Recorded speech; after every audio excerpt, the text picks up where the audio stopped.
And now chapter 12, further aspects of transcendental service. Lokanang hitakarinang tribhuvane mannam saranyakanam nana shastra vicharanam. Hearing the revealed scriptures. According to Srila Rupa Goswami, any book that gives enlightenment in the matter of advancing in devotional service is considered to be revealed scripture. Srila Madhvacharya has also defined revealed scriptures as referring to books such as the Ramayana, Mahabharata, Puranas, Upanishads, Vedanta, and any other literature written in pursuance of such revealed scriptures. In the Skanda Purana, there is this statement, quote, "A person who is constantly engaged in reading literature, enunciating the cultivation of Vaishnava devotional service, is always glorious in human society, and certainly Lord Krishna becomes pleased with him. A person who very carefully keeps such literature at home and offers respectful obeisances to it becomes freed from all sinful reactions and ultimately becomes worshipable by the demigods." Unquote. It is also said to Narad Muni, quote, "My dear Narad, a person who writes Vaishnava literature and keeps such literature at home has Lord Narayan always residing in his house." Unquote. In Srimad Bhagavatam, 12th canto, 13th chapter, verse 15, it is stated, quote, "Srimad Bhagavatam is the essence of all Vedanta philosophy.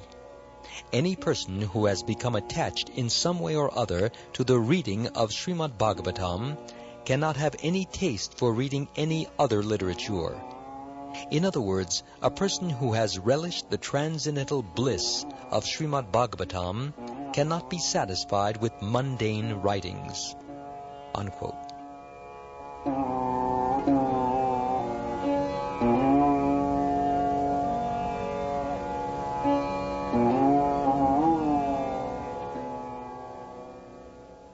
Residing in Mathura.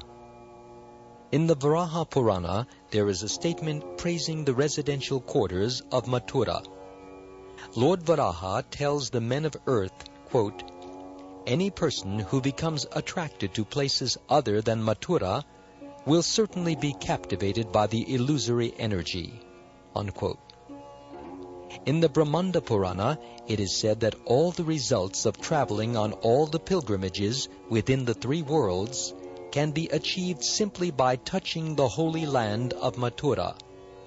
In many shastras or scriptures, it is said that simply by hearing, remembering, glorifying, desiring, seeing, or touching the land of Mathura, one can achieve all desires. Rendering service to devotees. In the Padma Purana, there is a nice statement praising the service of the Vaishnavas or devotees. In that scripture, Lord Shiva tells Parvati, quote, "My dear Parvati, there are different methods of worship, and out of all such methods, the worship of the Supreme Person is considered to be the highest. But even higher than the worship of the Lord is the worship of the Lord's devotees." Unquote. A similar statement is in the 3rd canto, 7th chapter, verse 19 of Srimad Bhagavatam. Quote, "Let me become a sincere servant of the devotees, because by serving them one can achieve unalloyed devotional service unto the lotus feet of the Lord. The service of devotees diminishes all miserable material conditions and develops within one a deep devotional love for the Supreme Personality of Godhead." Unquote.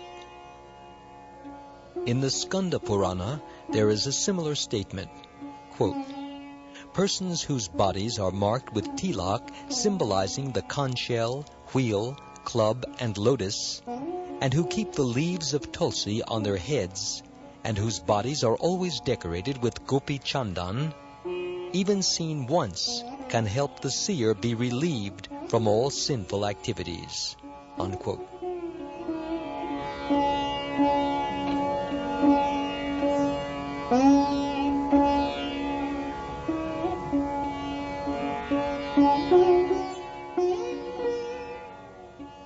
A similar statement is found in the first canto, 19th chapter, verse 33 of Srimad Bhagavatam. Quote, "There is no doubt about one's becoming freed from all reactions to sinful activities after visiting a devotee or touching his lotus feet or giving him a sitting place. Even by remembering the activities of such a Vaishnava, one becomes purified along with one's whole family. And what then can be said of rendering direct service to him?" Unquote. In the Adi Purana, there is the following statement by Lord Krishna himself, addressed to Arjuna. Quote, "My dear Partha, one who claims to be my devotee is not so. Only a person who claims to be the devotee of my devotee is actually my devotee." Unquote. No one can approach the Supreme Personality of Godhead directly. One must approach him through his pure devotees. Therefore, in the system of Vaishnava activities, the first duty is to accept a devotee as spiritual master, and then to render service unto him. Sri Rupa Goswami affirms that all the quotations given in the Bhakti Rasamrita Sindhu from different scriptures are accepted by the great acharyas and devotees of the Lord. Serving the Lord according to one's position. In the Padma Purana, there is a statement that one should perform the ceremonies for the Lord according to one's financial position. Everyone should observe the different ceremonies and celebrations of the Lord by all means.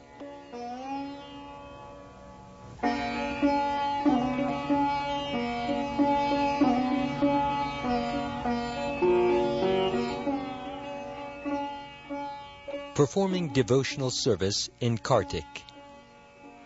One of the most important of these ceremonial functions is called Urja Vrata. Urja Vrata is observed in the month of Kartik, or October-November. Especially in Vrindavan, there is a specific program for temple worship of the Lord in his Damodar form. Damodar refers to Krishna's being bound with rope by his mother Yashoda.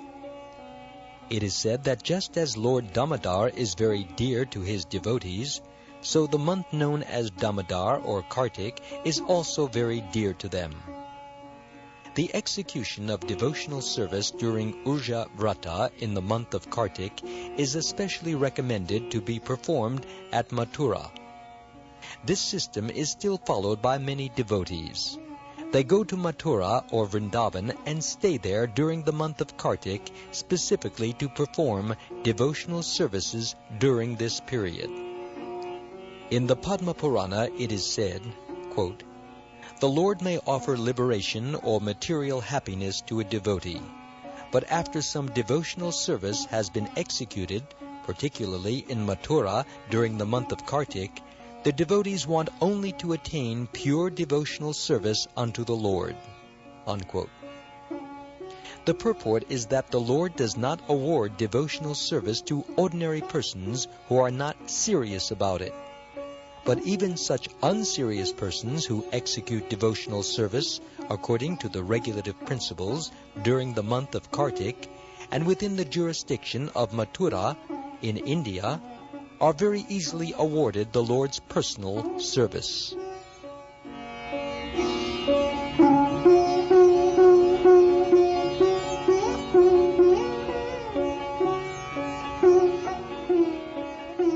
Observing festivals celebrating the Lord's activities. In the Bhavishya Purana, there is a statement about observing different ceremonies celebrating the Lord's appearance or birthday and other transcendental activities. it is said, quote, "My Lord Janardhan, or Krishna, please let us know the date when your mother Devaki Devi gave birth to you. If you kindly inform us about this, then we shall observe a great celebration on this date. O killer of Keshi, we are souls 100% surrendered unto your lotus feet, and we wish only to please you with our ceremonies." Unquote. This statement of the Bhavishya Purana gives evidence that by observing different functions in relationship with the Lord, one is sure to become pleasing to the Lord. Serving the deity with great devotion. It is said in the Adi Purana, quote, "A person who is constantly engaged in chanting the holy name and who feels transcendental pleasure, being engaged in devotional service, is certainly awarded the facilities of devotional service and is never given just mukti or liberation." Unquote. Mukti means liberation from material contamination. When liberated, one does not have to take birth again in the material world. The impersonalists desire to merge into the spiritual existence, to end their individual existence, but according to Srimad Bhagavatam, mukti is only the beginning of one's becoming situated in his normal condition. The normal condition of every living entity is to be engaged in the devotional service of the Lord. From the statement of the Adi Purana, it appears that a devotee is satisfied simply with being engaged in devotional service. He does not aspire for any liberation from material, conditional life. In other words, anyone who is engaged in devotional service is not in the material condition of life, although he may appear so.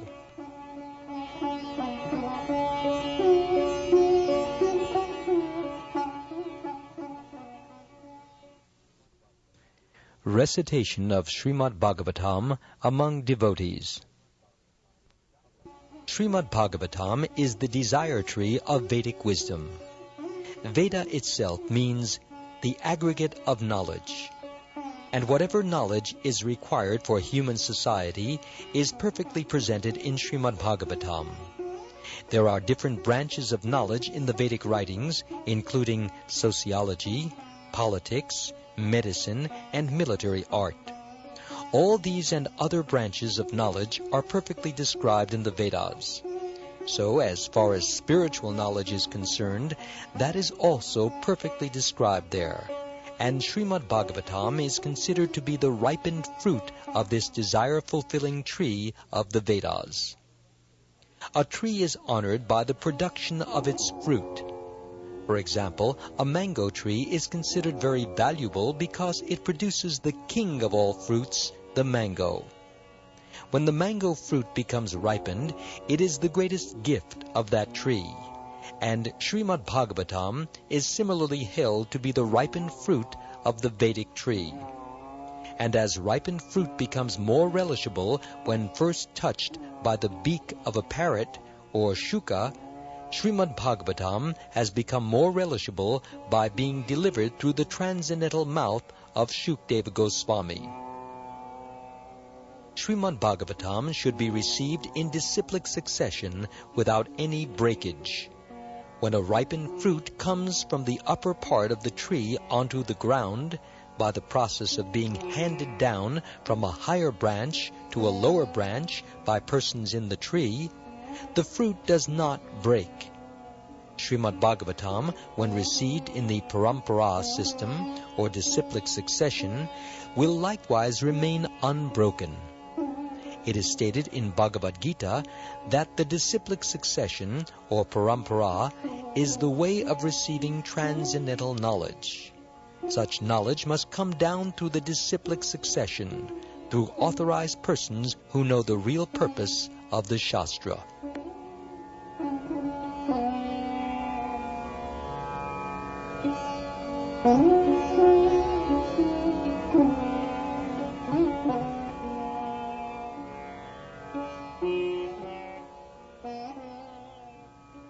Sri Chaitanya Mahaprabhu recommended that one learn Srimad Bhagavatam from the mouth of the self-realized person called Bhagavatam. Bhagavat means, quote, in relationship with the personality of Godhead or Bhagavan, unquote.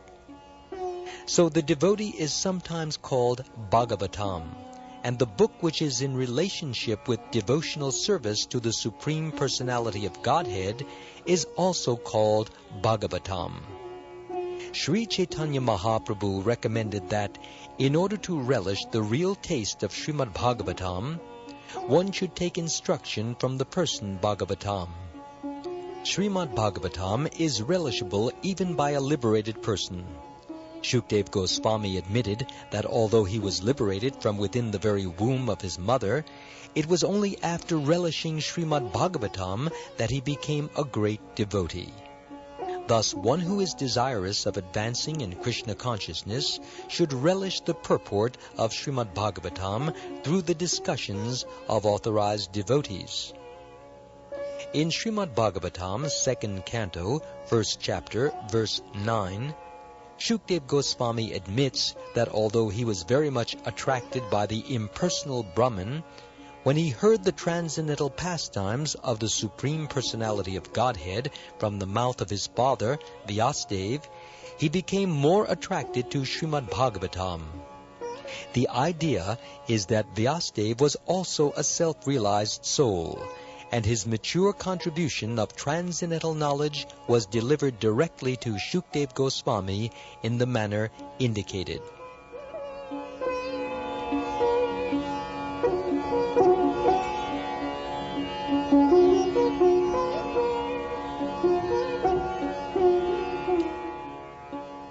Associating with advanced devotees. The importance of discussing Srimad Bhagavatam in the society of pure devotees was explained by Shonaka Muni during the meeting at Naimisharanya in the presence of Sutta Goswami. Sutta Goswami confirmed that if someone is fortunate enough to associate with a pure devotee of the Lord even for a moment, that particular moment is so valuable that even those pious activities which can promote one to the heavenly planets or give liberation from material miseries cannot compare to it. In other words, those who are attached to Srimad Bhagavatam do not care for any kind of benefit derived from elevation to the higher planetary kingdoms or for the liberation which is conceived of by the impersonalists.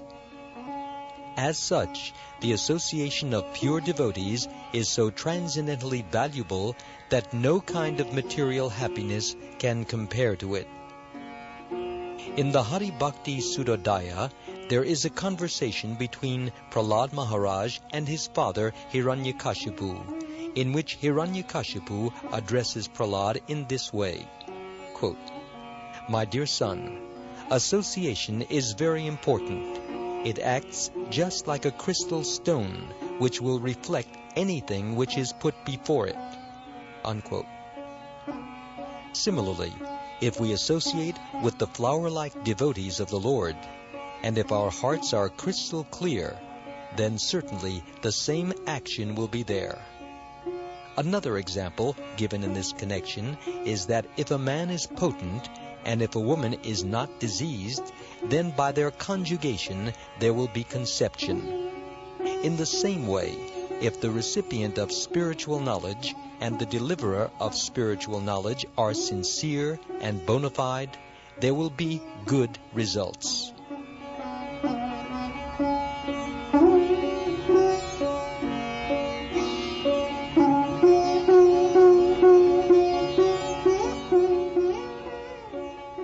Chanting the holy name of the Lord.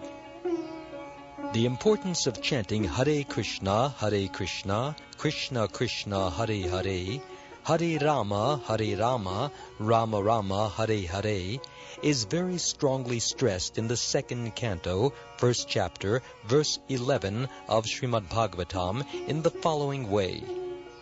Shukdev Goswami tells Maharaj Parikshit, quote, "My dear king, If one is spontaneously attached to the chanting of the Hare Krishna Maha Mantra, it is to be understood that he has attained the highest perfectional stage."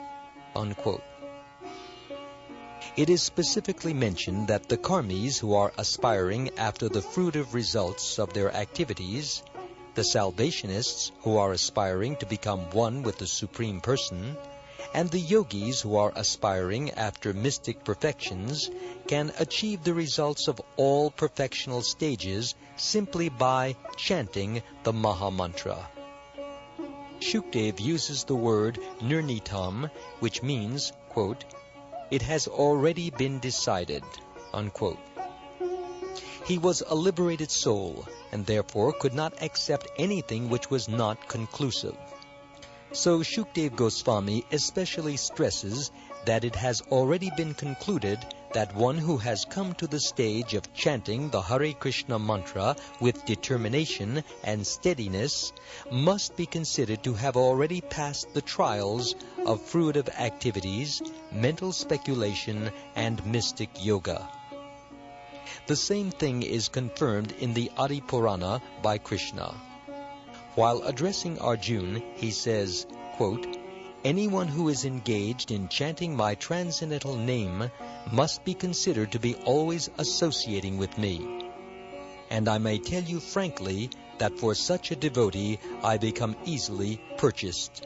Unquote.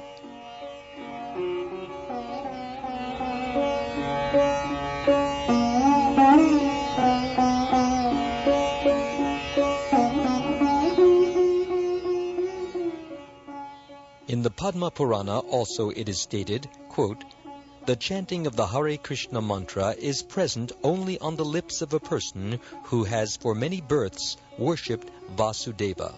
Unquote. It is further said in the Padma Purana, quote, "There is no difference between the holy name of the Lord and the Lord himself.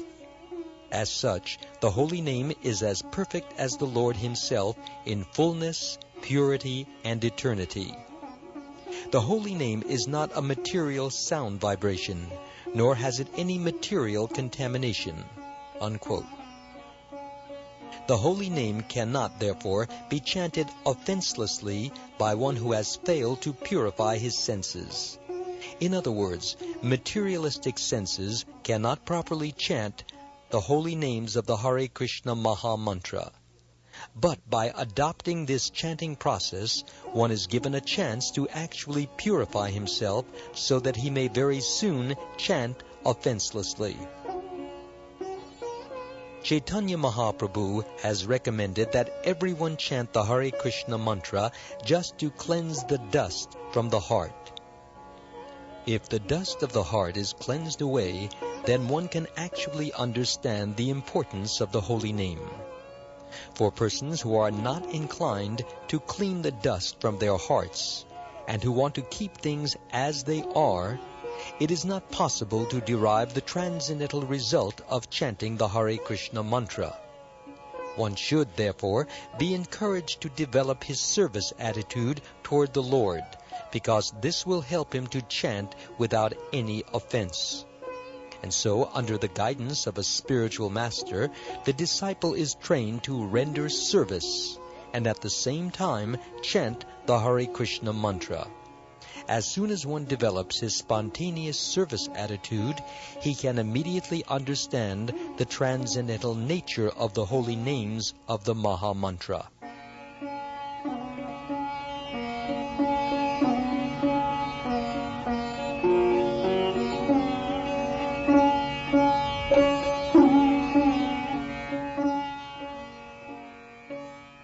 Living in Mathura. In the Padma Purana, there is a statement about the importance of living at holy places like Mathura or Dwarka.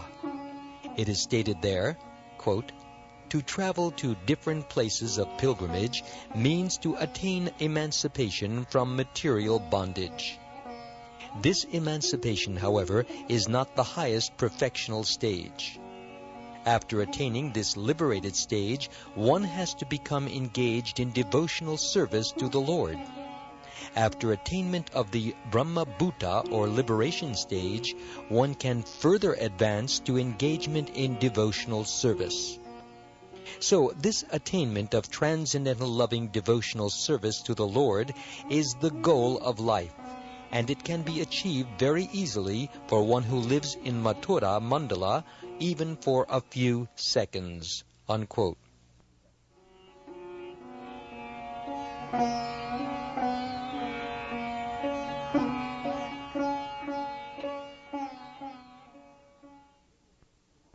It is further said, quote, "Who is that person who will not agree to worship the land of Mathura? Mathura can deliver all the desires and ambitions of the fruitive workers and of the salvationists who desire to become one with the Supreme Brahman. Certainly Mathura will deliver the desires of the devotees who simply aspire to be engaged in the devotional service of the Lord." Unquote. In the Vedic literature, it is also stated, quote, "How wonderful it is that simply by residing in Mathura even for one day, one can achieve a transcendental loving attitude toward the Supreme Personality of Godhead. This land of Mathura must be more glorious than Vaikuntha Dham, the kingdom of God." Unquote.